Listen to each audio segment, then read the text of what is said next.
All right, let's get into what might be Jane Austen's trickiest novel, Mansfield Park. The story kicks off, like they often do, with marriage and money. This really sets the scene.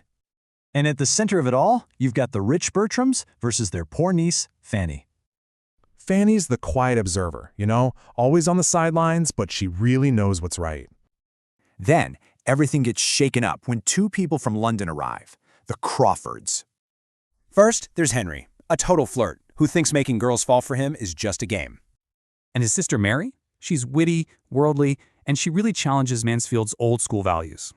So the big question is, will their slick London style corrupt this quiet country estate? The real test begins when, with the dad away, the young folks decide to put on a play. But here's the thing. It's not just a play. It's an excuse for some serious flirting. And guess who's the only one who says no? Fanny. She sees just how wrong this all is. After the play, Henry's bored, so he picks a new target, making Fanny fall for him. He offers her everything. Marriage, status, a massive fortune for a girl who has absolutely nothing. Her uncle, Sir Thomas, is furious. For him, this is a miracle she can't possibly refuse. But Fanny, she stands her ground. She sees right through Henry, and she can't be bought. So for sticking to her principles, she's called ungrateful, selfish, a huge disappointment.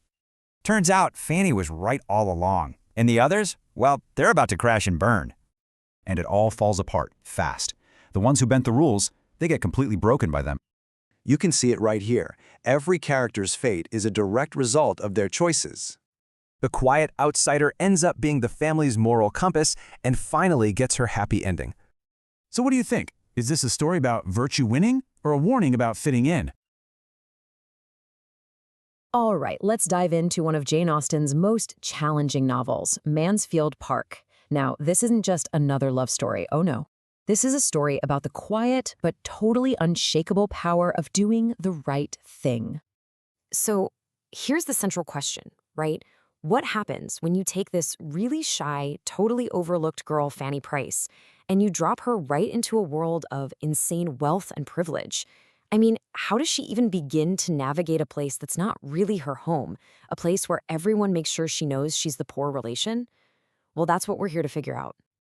Okay, so our first section, an outsider at Mansfield.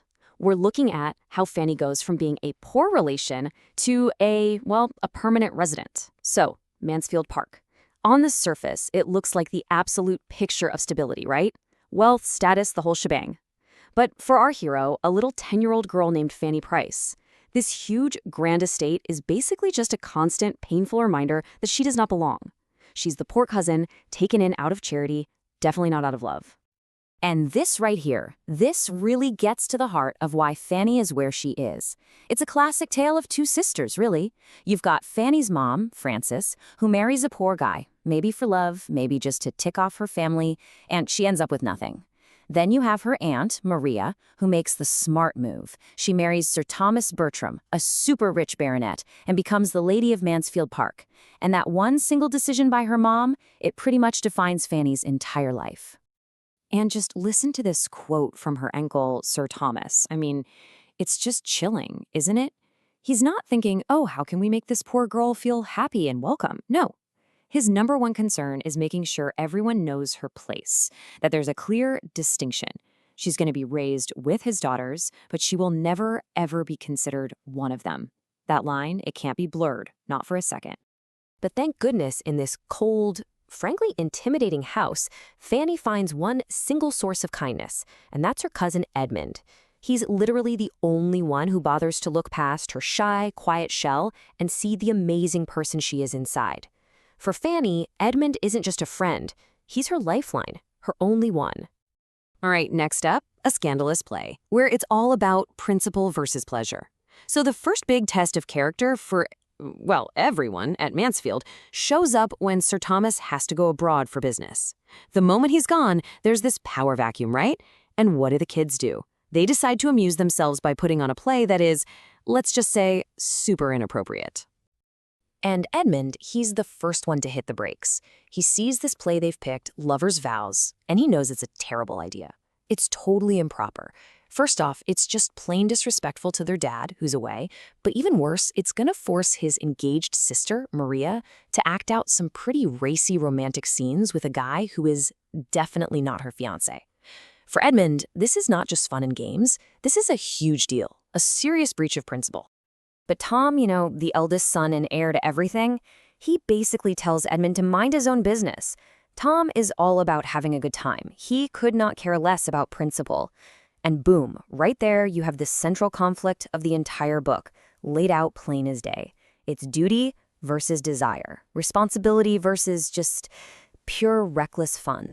So the pressure on Fanny to just go along with it is massive. I mean, it's coming from everyone, especially her awful Aunt Norris. But she says no. Quietly, but absolutely firmly, she refuses to be part of something she knows in her gut is wrong. And you have to understand, this is a huge moment for her. It's her first real act of defiance, and it puts her squarely on Edmund's side, against pretty much the entire household. And then the moment of truth arrives, right in the middle of a rehearsal. Who walks through the front door? Sir Thomas. He's back, completely unannounced. The whole play just collapses in an instant. And the look he gives Edmund is apparently just devastating. He doesn't have to say a single word for everyone to feel his disappointment. And just like that, bam, Fanny and Edmund are totally vindicated. Okay, moving on to our next big test of character, the unwelcome proposal. The drama over the play dies down, but it's immediately replaced by something new and way more personal for Fanny. And this test has a name, Henry Crawford. He's charming, he's rich, and he is morally, let's say, flexible. So who is this Henry Crawford guy? Well, he's basically the charming playboy of the story. He's been openly, and I mean openly, flirting with both of the Bertram sisters. So you can imagine the absolute shock when he suddenly turns around and proposes to Fanny. Yeah, the poor, quiet cousin. For the rest of the family, this is like hitting the jackpot. A marriage this good for her, it's completely beyond anything they ever could have hoped for. But here's the thing. Fanny's been watching him this whole time. She's seen how vain he is, how selfish. She's seen how he cruelly messes with people's emotions for fun. So when her uncle demands her answer, she says this. It's not some big dramatic speech. It's just a simple, and you can tell she's terrified, but it's an absolute refusal. And it's all based on one thing. She knows he's not a good person. And Sir Thomas? He is just completely stunned, floored. He literally cannot wrap his head around it. See, in his world, a marriage proposal like this isn't about love or feelings. It's a transaction, a business deal. And a girl with no money and no status like Fanny, she doesn't get to say no to the deal of a lifetime. Her feelings are, well, they're not even part of the equation. He genuinely does not get it, and his confusion turns to pure rage, fast. And this is what he hits her with. A completely devastating condemnation from the one person whose approval she craves more than anything. He's basically calling her ungrateful, selfish. He looks at her strong principles and just sees stubbornness. For Fanny, this has to be the most crushing rejection imaginable. Okay, so what's the price of her principle? Well, it's an exile to Portsmouth. Sir Thomas decides that Fanny needs to be taught a lesson, that her stubborn will, as he sees it, has to be broken. So he hatches this plan. It's basically a punishment, but he dresses it up as a kind family visit. The idea? Send her back to the poverty she came from to give her a nice, hard look at exactly what she's turning down. The logic here is pretty brutal, but it's simple. Sir Thomas is convinced that once Fanny gets a real taste of the chaos, the noise, the sheer poverty of her family's home in Portsmouth, she'll come crawling back, begging him to let her marry Mr. Crawford. It's his idea of a harsh but necessary lesson in gratitude. And wow, the contrast could not be more stark. I mean, think about it. Mansfield Park, for all its faults, is orderly, it's elegant, it's quiet. Portsmouth, on the other hand, is just pure chaos. It's noisy, it's messy, there's no refinement at all. And Fanny is just completely heartbroken by it. She had this romantic idea of what home was, but she learns really fast that even though Mansfield could be painful, Portsmouth offers zero pleasure, none. But here is the beautiful, beautiful irony of the whole thing. Sir Thomas's grand plan, it backfires spectacularly. Instead of breaking her spirit, her time in Portsmouth actually makes her stronger. It proves to her, once and for all, that living a life with principles and dignity is worth so much more than all the comfort and convenience in the world. This punishment doesn't make her bend. It just proves to her that she was right all along. And this brings us to the climax, Mansfield's moral compass and the great collapse. Because while Fanny is away in Portsmouth, the entire world of Mansfield Park, which was really built on some very shaky moral ground, just starts to fall apart. All the scandals that Edmund and Fanny were so worried about, they happen. And their worst fears are proven tragically right.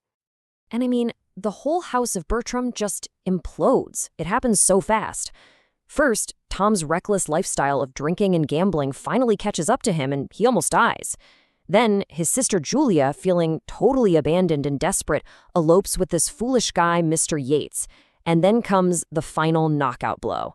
Maria, who's now married, by the way, runs off with Henry Crawford. Yup, the very same man Fanny knew deep down she could never trust.